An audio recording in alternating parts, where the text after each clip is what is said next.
Hello e-learners, welcome back to my channel. I hope you all are having a great day. So today's topic is effect of population growth in India. So without wasting any time, let's get started with the video. So आप हमारी country में किसी भी public place पे चले जाओ, चाहे वो मेट्रो स्टेशन है, एयरपोर्ट है, शॉपिंग मॉल है, मार्केट, टेम्पल, कहीं भी आप हमेशा वो सब जगह क्राउडेड पाएंगे किसी भी टाइम दिन के. This is a clear indication that our country is overpopulated. Indian Census 2011 के अकॉर्डिंग हमारी कंट्री ने 2011 में 1 बिलियन क्रॉस कर दिया और वर्ल्ड की सेकेंड मोस्ट पॉपुलेटेड कंट्री बन गई. First was China, but according to report 2025 में हमारी कंट्री वर्ल्ड की सबसे ज़्यादा पॉपुलेटेड कंट्री बन जाएगी. ऑल्दो हमारी गवर्नमेंट ने बहुत सारी पॉलिसीज लॉन्च की, family planning, welfare and programmes launch किए, बट फर्टिलिटी रेट डिक्रीज हुआ है. बट पॉपुलेशन को कंट्रोल करने के लिए हमारी कंट्री को अभी भी 2050 तक वेट करना पड़ेगा. So what are the effects of population on our country? Rapid population की वजह से जो हमारी कंट्री का इकोनॉमिक डेवलपमेंट है वो बहुत ज़्यादा स्लो है. तो इसकी वजह से क्या क्या हमारी कंट्री को फेस करना पड़ रहा है आज हम पॉइंट वाइज पढ़ेंगे. First is pressure on population on land. Pressure of population on land. Population जिस तरह से बढ़ रही है उसकी वजह से जो लैंड पे प्रेशर है वो बहुत ज़्यादा इंक्रीज हो रहा है, क्योंकि हमारी कंट्री एग्रीकल्चरल बेस्ड इकोनॉमी है और हमारी कंट्री में 64% जितने लेबर फोर्स है वो एग्रीकल्चर पे डिपेंडेंट है. तो जब ज़्यादा लोग एक लिमिटेड लैंड पे काम करेंगे तो लैंड पे प्रेशर इंक्रीज होगा. और क्योंकि पॉपुलेशन इंक्रीज हो रही है, नंबर ऑफ फैमिलीज इंक्रीज हो रही हैं, वो फैमिलीज सब डिवाइडेड हो रही हैं, लैंड भी सब डिवाइडेड हो रहा है, फ्रेगमेंट हो रहा है छोटे छोटे लैंड होल्डिंग में. इसकी वजह से भी प्रोडक्टिविटी भी कम हो रही है और लैंड का साइज भी कम होता जा रहा है. Second is low per capita availability of essential articles. क्योंकि पॉपुलेशन इंक्रीज हो रही है तो पॉपुलेशन जितनी भी है उन सबकी डिमांड्स हैं अपनी अपनी, उन सबकी ज़रूरतें हैं, उन्हें फुलफिल करने के लिए हमारी कंट्री प्रोड्यूस कर रही है, लेकिन डोमेस्टिक प्रोडक्शन इतना ज़्यादा नहीं है. इसकी वजह से हमें बाहर से इंपोर्ट करना पड़ता है to fulfil the needs of the population. Third is burden of unproductive consumers. हमारी कंट्री में अनप्रोडक्टिव कंज्यूमर्स बहुत ज़्यादा हैं. अनप्रोडक्टिव कंज्यूमर्स वो कंज्यूमर्स होते हैं जो कि कंज्यूम कर रहे हैं, जिनकी डिमांड है, but they are not employed, वो कोई काम नहीं कर रहे हैं. जैसे कि छोटे बच्चे, ओल्ड पर्सन्स. तो 1991 में जो अनप्रोडक्टिव कंज्यूमर्स थे उनका रेशियो 42.5% था और 2011 सेंसस के अकॉर्डिंग ये जो रेशियो है वो 60.7% बढ़ गया. Fourth is increase in unemployment. Large size of population result in large army of labour force. ज़्यादा लेबर फोर्स होगी, ज़्यादा लोग काम करने के लिए होंगे, तो ये बहुत अच्छा इफेक्ट होता है एक कंट्री के डेवलपमेंट में. बट क्योंकि इंडिया एक डेवलपिंग इकोनॉमी है, सो इट इज़ डेवलपिंग, तो उसकी वजह से जो रिसोर्सेज है वो बहुत ज़्यादा कम है, तो इतने सारे लोगों को एम्प्लॉयमेंट प्रोवाइड करना बहुत ज़्यादा मुश्किल है. ज़्यादा वर्किंग पॉपुलेशन होगी तो उसकी वजह से डिस्कस्ड एम्प्लॉयमेंट होगा, ओपन एम्प्लॉयमेंट होगा, अंडर एम्प्लॉयमेंट होगा. तो डेवलपिंग कंट्री लाइक इंडिया इसको बहुत ज़्यादा प्रॉब्लम फेस करनी पड़ रही है क्योंकि बहुत सारे लोग अनएम्प्लॉयड हैं जो कि एजुकेटेड भी हैं और स्किल्ड भी हैं.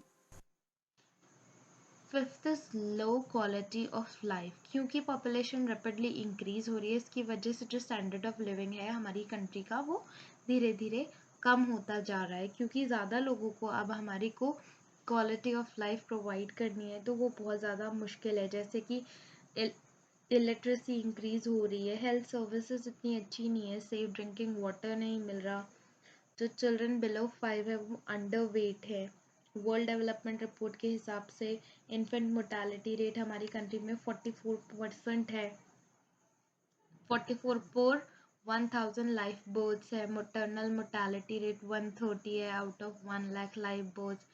85% लोगों को सेफ ड्रिंकिंग वाटर मिल रहा है, 16% को sanitation.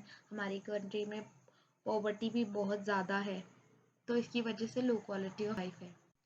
Sixth is environment degradation. Population बढ़ रही है, उसका सबसे ज़्यादा इफेक्ट हमारी इन्वायरमेंट पे पड़ रहा है.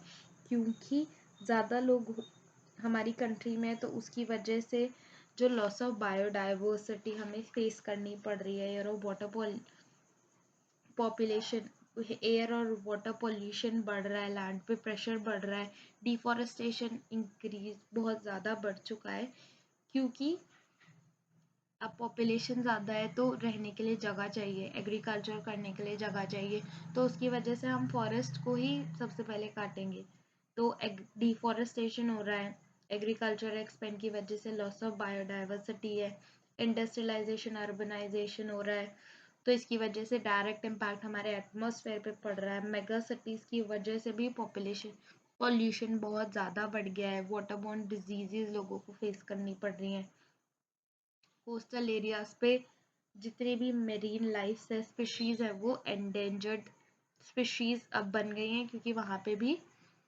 पॉल्यूशन बहुत ज़्यादा बढ़ गया है। Seventh is burden on public utility services. Public utility services मतलब पॉपुलेशन इंक्रीज हो रही है तो जो सोशल इंफ्रास्ट्रक्चर है, जैसे कि health care, education, housing, water supply, sanitation, power, roads, railways, इन सब पे बहुत ज़्यादा बैड इफेक्ट पड़ रहा है, क्योंकि पॉपुलेशन ज़्यादा हो रही है तो इन पे प्रेशर हो रहा है, लोग गांव से शहर माइग्रेट हो रहे हैं, तो शहरों में भी स्लम एरियाज बढ़ते जा रहे हैं, वो लोग बहुत अनहाइजेनिक कंडीशंस में रहते हैं, उसकी वजह से अनएम्प्लॉयमेंट भी बढ़ रहा है सिटीज़ में और पॉवर्टी भी बढ़ रही है, एजुकेटेड जो यूथ है उनमें फ्रस्ट्रेशन है क्योंकि अनएम्प्लॉयमेंट है, तो इसकी वजह से रॉबरी, मर्डर, ये सब बहुत ज़्यादा इंक्रीज हो गया है। हमारी कंट्री में हाफ पॉपुलेशन जो वुमेन्स है वो इलिटरेट है, इसकी वजह से जो यूनिवर्सल एजुकेशन है वो अच्छे से फुलफिल नहीं हो पा रहा है। Fourth is adverse effect on savings, investment and capital formation.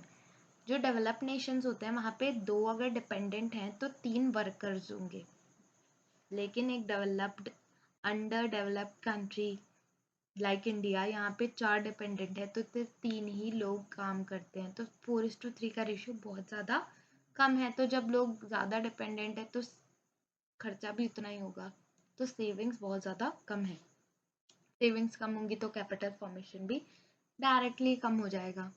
9th is low per capita income. हमारी कंट्री में जो पॉपुलेशन का साइज है वो बहुत ज़्यादा है, और जो per capita availability of capital है उसका ग्रोथ रेट बहुत ज़्यादा स्लो है, ऑल्दो वो भी ग्रो कर रहा है लेकिन पॉपुलेशन उससे डबल ग्रो कर रही है, इसकी वजह से जो पर कैपिटा इनकम है वो हमारी कंट्री में जितना बढ़ता है उससे डबल पॉपुलेशन इंक्रीज हो जाती है, तो लो पर कैपिटा इनकम भी हमारी कंट्री की इसीलिए कम है क्योंकि पॉपुलेशन बहुत ज़्यादा है। ये सारे के सारे इफेक्ट्स हैं पॉपुलेशन इंक्रीज होने के हमारी कंट्री में। अब ज़रूरी नहीं है कि पॉपुलेशन इंक्रीज होने का मतलब यही है कि वो सिर्फ हमारी कंट्री को स्लो डाउन करेंगे डेवलपमेंट में, बट अगर हम पॉपुलेशन को अच्छे से यूज़ करें, उसे स्किल्ड बनाएं, एजुकेटेड बनाएं और बहुत सारी सर्विसेज, न्यू पॉलिसीज़ लेके आएँ ताकि जो पॉपुलेशन हमारी कंट्री की इंक्रीज हुई है उसको अफेक्टिवली यूज़ कर सके डेवलपमेंट के लिए, तो फिर हमारी कंट्री को ग्रो करने में बहुत पॉजिटिव इफेक्ट लेके आ सकती है। सो this is all about this topic. If you like my video, please do subscribe my channel. Thanks for watching.